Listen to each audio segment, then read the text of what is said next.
Sambil membawa poster dan spanduk, para korban penipuan pembelian apartemen mendatangi Mapolda DIY pada Selasa siang. Warga kebanyakan emak-emak ini adalah para korban pembelian apartemen Malioboro Park View di kawasan Depok, Sleman. Mereka kemudian melaporkan sejumlah pihak yang diduga terlibat dalam penipuan.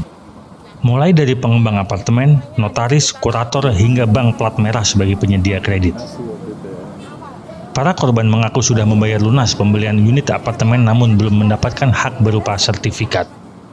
Ternyata pembangunan apartemen tersebut tidak mengantongi izin resmi.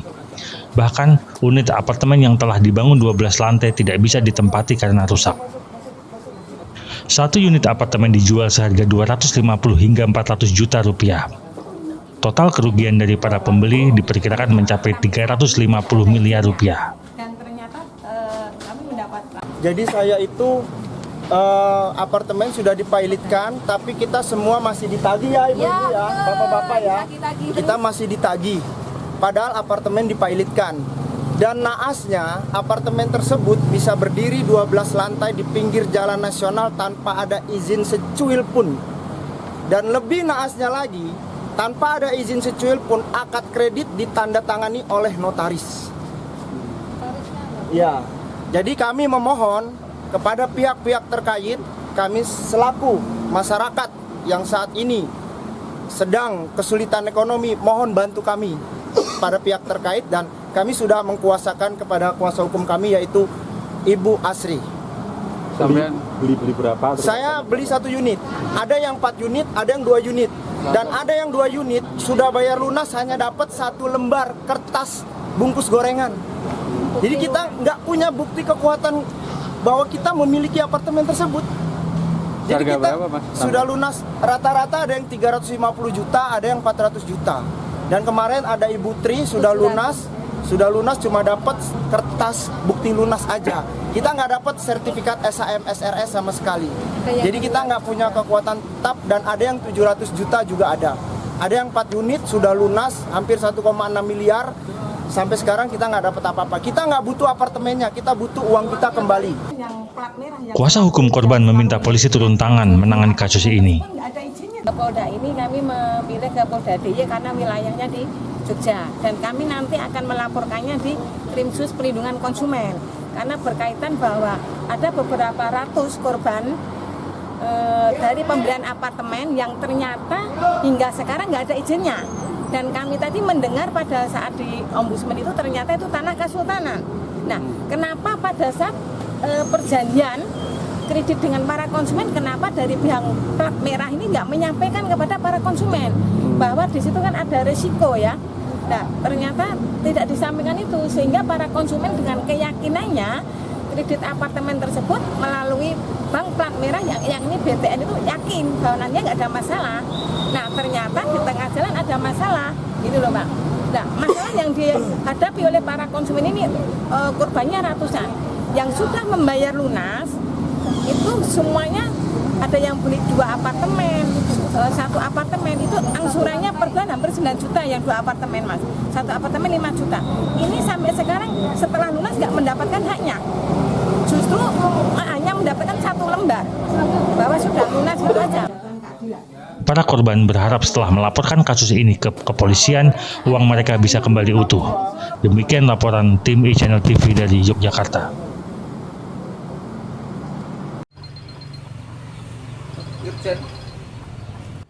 Bencana angin puting beliung menerjang Desa Tambong Wetan, Kecamatan Kalikotes, Kabupaten Klaten, Jawa Tengah pada Senin petang.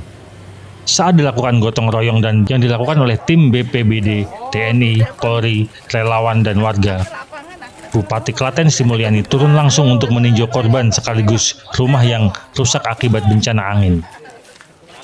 Dalam kesempatan ini, Bupati selain memberikan bantuan logistik, pihaknya juga memerintahkan BPBD Kabupaten Klaten untuk melakukan asesmen pada rumah yang terdampak angin. Setelah dilakukan asesmen, nantinya pemerintah daerah Kabupaten Klaten berencana akan melakukan rehab pada rumah yang terdampak angin. Dalam kesempatan tersebut, Bupati juga menghimbau agar warga selalu waspada terkait cuaca yang terjadi saat ini. Berdasarkan data yang dihimpun pemerintah desa, sedikitnya ada 350 rumah di 5 RW Desa Tambong Wetan alami kerusakan.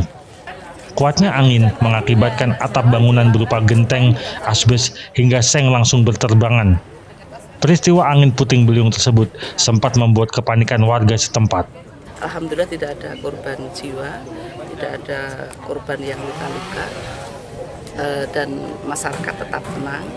Dan kami pemerintah daerah khususnya di Kalak BPBD dengan TNI Polri sudah hadir pagi ini, sudah dilaksanakan gotong. Nanti akan kami asesmen rumah yang kondisinya parah, nanti kami bantu logistik per rumah yang kena sapu angin, nanti kami bantu sembako dulu sementara, kita beri bantuan sembako. Ya. Untuk rehab rumahnya Bu, ada bantuan mungkin Bu? Ada pos Belum, tertentu? kita asesmen dulu. Kita tidak bisa berburu langsung kita bantu rehab rumah, tidak. Tapi kita asesmen dulu, nanti mana yang masuk kriteria kita hadir untuk memberikan bantuan uang atau perbaikan.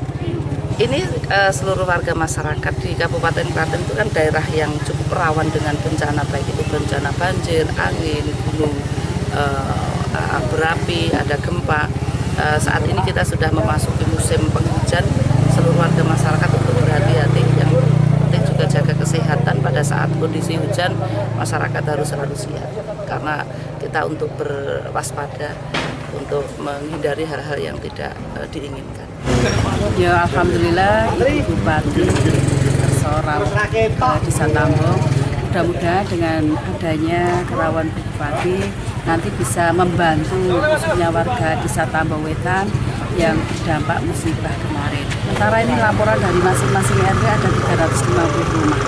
Terdiri dari 5 RW, RW 1, RW 2, RW 3, RW 4, RW 5. Kerusakan yang paling parah itu karena tertimpa pohon. Kalau yang lain yang rusak biasa hanya gentengnya terbang sama galvalum.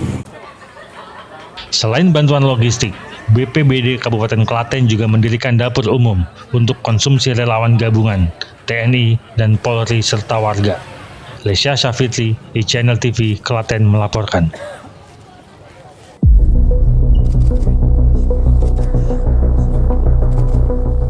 Satreskrim Polresta Sleman, Yogyakarta menangkap seorang aparatur sipil negara di Lapas Cebongan.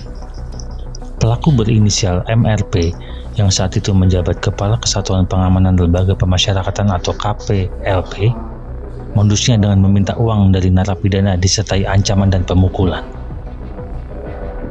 Mulai dari uang selamat datang masuk lapas sebesar 1,5 hingga 7 juta rupiah, bayar kamar 1 hingga 7 juta rupiah, bayar kamar khusus 50 juta rupiah, hingga setoran mingguan 200.000 rupiah per napi per blok.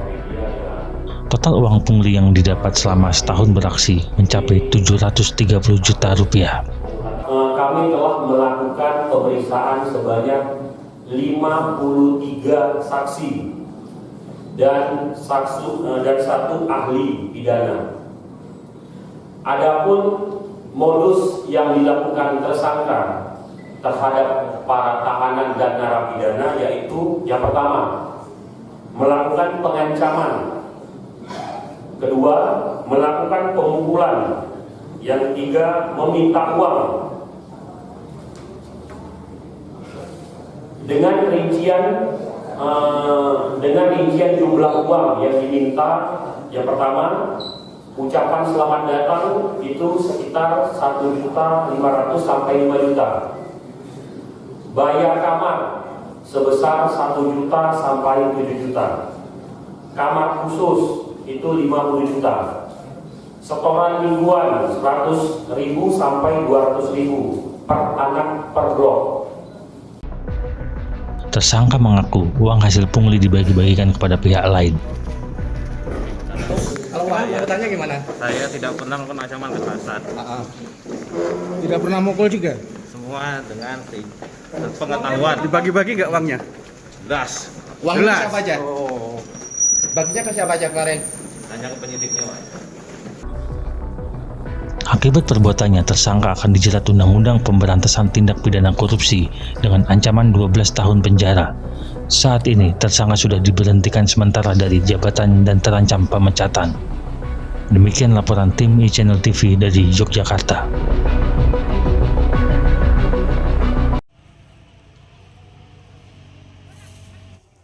Inilah suasana desa Ngargosari, Sumber Lawang, Sragen, Jawa Tengah. Saat awal musim penghujan tiba, para warga mengacak-acak tumpukan daun jati kering di kebun pohon jati milik mereka. Para ibu-ibu ini berburu entung atau kepompong ulat pohon jati yang berada di bawah reruntuhan daun jati. Entung jati ini bisa diolah untuk bahan makanan atau cemilan dengan beraneka bumbu rebus maupun goreng sebagai teman nasi. Jika dijual, harga entung jati ini cukup menggiurkan. Untuk satu takaran gelas kecil entung jati bisa dijual dengan harga Rp15.000. Warga mengaku suatu hari saat awal musim hujan tiba bisa mendapatkan 10 hingga 15 gelas entung jati. Selain dikonsumsi sendiri, warga mengaku banyak warga yang melintas di desa tersebut membeli entung jati hasil panenan mereka. Cari apa ya? Ular jati. Mau dibuat apa Mbah ini ular jatinya Mbah? Buat konsumsi ya. Sudah berapa hari Mbah cari ulat entung jati ini? 2 hari mulai dari kemarin. Ya banyak kan orang pada cari. Ya kalau ada orang beli ya dijual untuk beli bumbunya. Itu biasanya harganya berapa atau cetring atau gelasan tuh? Gelas. Per gelasnya berapa? 15.000. Itu kalau carinya sejak pagi atau hanya berapa jam ini tadi Mbah? Dari pagi, saya cari dari pagi. Anur, iChannel TV, Sragen, Jawa Tengah melaporkan.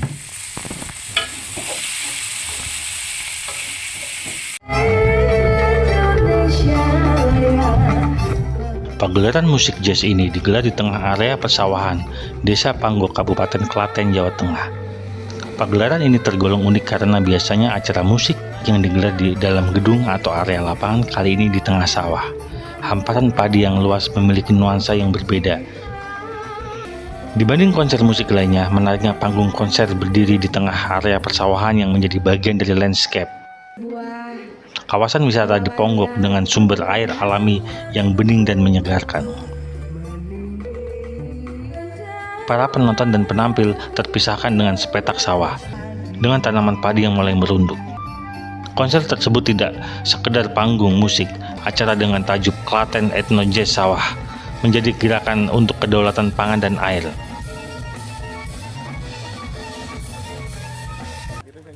Sementara, simbolisasi pesan juga ditujukan melalui merchandise konser. Berupa beras rojo lele serinuk, varietas beras unggul asal Kabupaten Klaten, seberat 0,5 kilogram, sehingga menarik banyak pengunjung. Pengunjung sangat terkesan dengan acara Klaten Ethno Jazz Sawah ini. Jazz Sawah adalah sebuah gerakan lestari untuk kedaulatan air dan ketahanan pangan dalam bentuk konser yang diadakan di satu area yang menurut saya lanskapnya cukup lengkap karena ada persawahan, ada umbulnya, kemudian ada sungai atau kalinya, lalu juga dikelilingi hutan yang kita lihat ini, ada hutan jati dan berbagai macam biodiversity lainnya. Menurut saya ini uniknya konsep jazz yang eksklusif, yang buat sebagian orang eksklusif dikemas di tengah-tengah sawah. Jadi selain eksklusif etniknya, tapi dapat otentiknya gitu. Tadi kita dapat beras yang rojo lele yang lucu. Beras rojo lele yang lucu banget dan itu salah satu bentuk otentiknya. Lesya Syafitri, iChannel TV, Klaten melaporkan.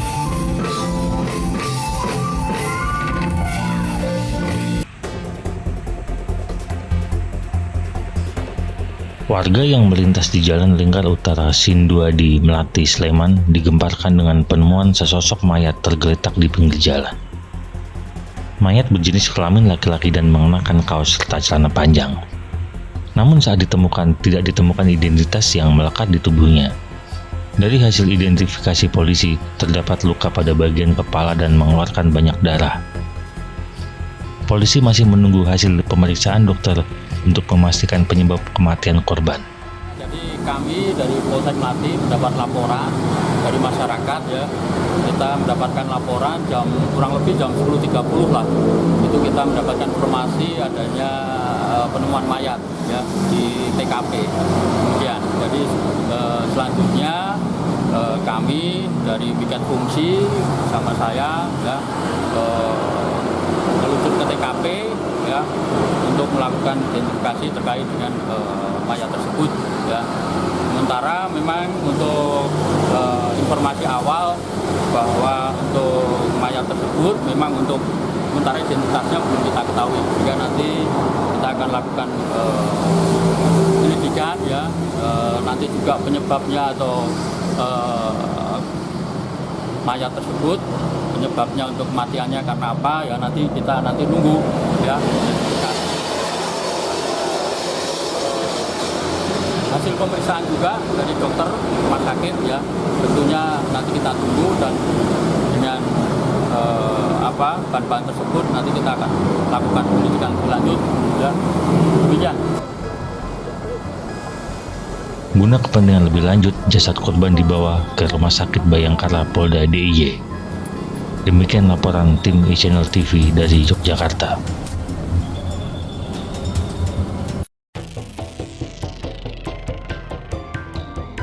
Polresta Sleman Yogyakarta akhirnya berhasil mengungkap kasus temuan mayat Jalan Lingkar Sinduadi Melati pada Kamis 14 kemarin. Korban bernama Santoso adalah korban kecelakaan karena ditabrak mobil yang dikendarai MAT, mahasiswa berusia 20 tahun. Setelah menabrak korban, pengemudi langsung kabur dan meninggalkan korban di pinggir jalan. Polisi akhirnya berhasil menangkap pengemudi tersebut dan menjadikan tersangka tabrak lari. Saat itu, tersangka mengemudi mobil bersama teman wanitanya berinisial N usai dari pesta miras. Saat kejadian, keduanya tengah melakukan aktivitas seksual berupa oral seks di dalam mobil sambil berkendara. Tersangka diduga kurang konsentrasi sehingga menabrak korban yang tengah berjalan kaki di pinggir. Secara singkat, korban berjalan kaki di jalur utara dan pada saat di tempat kejadian perkara oleh tersangka tabrak dari bagian belakang dan kemudian tersangka melarikan diri. Dan selanjutnya untuk korban tergeletak dan akhirnya kita temukan. Adapun penyebab dari tersangka sehingga mengalami peristiwa kecelakaan lalu lintas ini adalah akibat terganggunya konsentrasi. Jadi nanti secara detail akan disampaikan oleh Kasat Lantas selaku penyidik karena perkara kecelakaan lalu lintas kita limpahkan ke Satlantas. Tersangka atas nama MAT ini bersama rekannya yang inisial D, ulangi inisial N, itu di dalam itu melakukan yaitu oral seks yang dimana mengganggu konsentrasi daripada pengemudi yang dilakukan dari Jombor hingga sebelum perempatan UPN, itu dilakukan sepanjang jalan itu.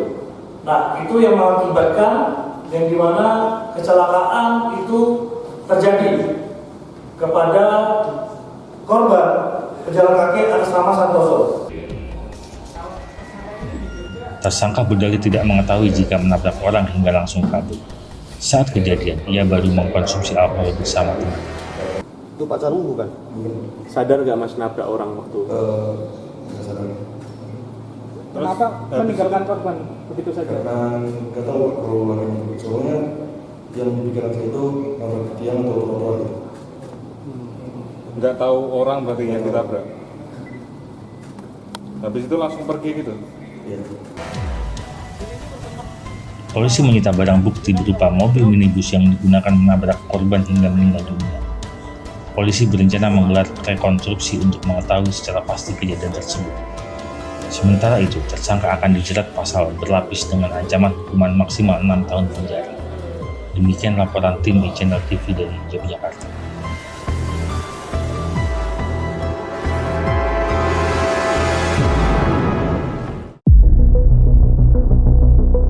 Inilah YB, 13 tahun, seorang pelajar yang tengah dirawat di rumah sakit setelah alami luka parah di bagian punggung.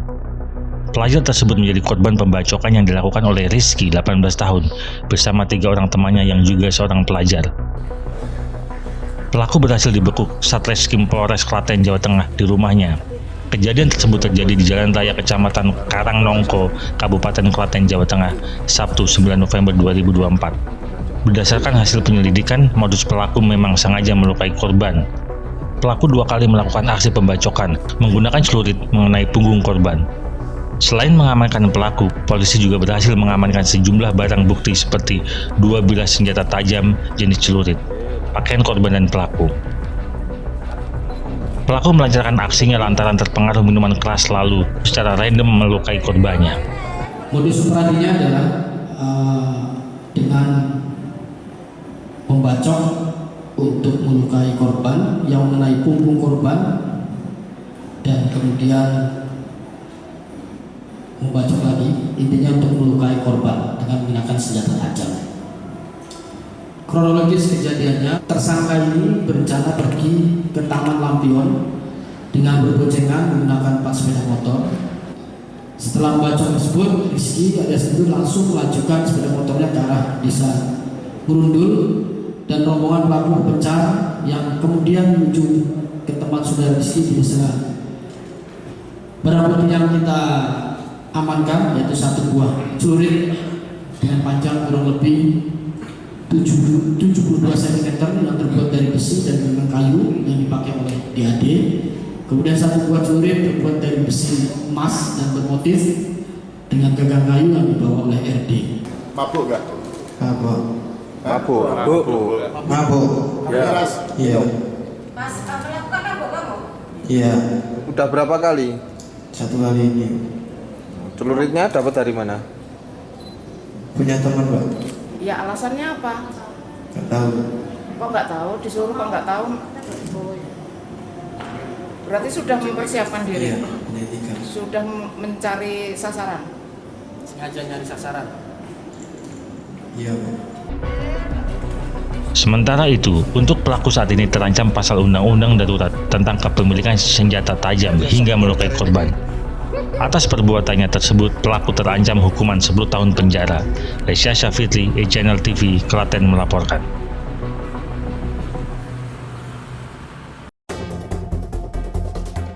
Polresta Sleman, Yogyakarta mengamankan sekitar 2.538 botol miras dari hasil operasi Pekar 2024.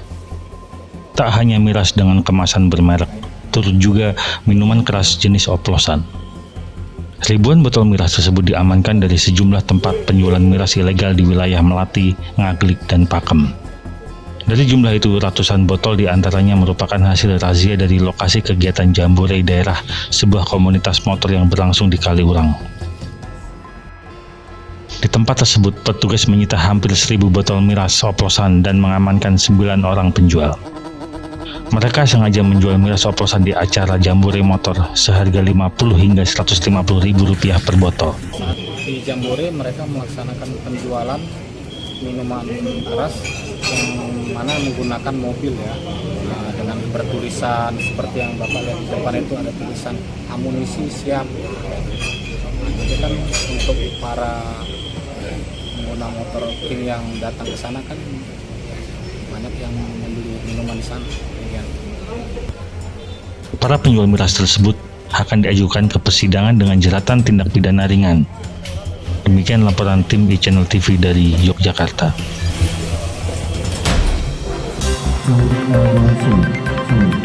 Ribuan ormas Islam dari berbagai elemen bersama para santri turun ke jalan untuk menggelar aksi menolak peredaran miras. Mereka menggelar aksi di depan kantor Bupati Klaten, Jawa Tengah, Jumat siang. Mereka menggelar orasi di depan pintu masuk kantor Bupati Klaten. Ribuan massa ormas Islam menggelar aksi dengan tertib, tentunya dengan pengawalan ketat aparat kantor kepolisian, TNI, Satpol PP. Para peserta aksi sambil membawa poster yang bertuliskan tentang penolakan miras. Dalam orasinya mereka menuntut agar peredaran miras di Kabupaten Klaten segera ditutup. Penjual miras di Kabupaten Klaten diketahui banyak yang tidak berizin, sehingga pemerintah kabupaten wajib melakukan penutupan. Saat ini, banyak toko yang menjual miras secara bebas, mulai dari harga murah maupun harga mahal. Bahkan peredaran miras juga dilakukan secara COD, cash on delivery, sehingga banyak anak-anak generasi penerus bangsa yang mendapat barang haram tersebut sangat mudah.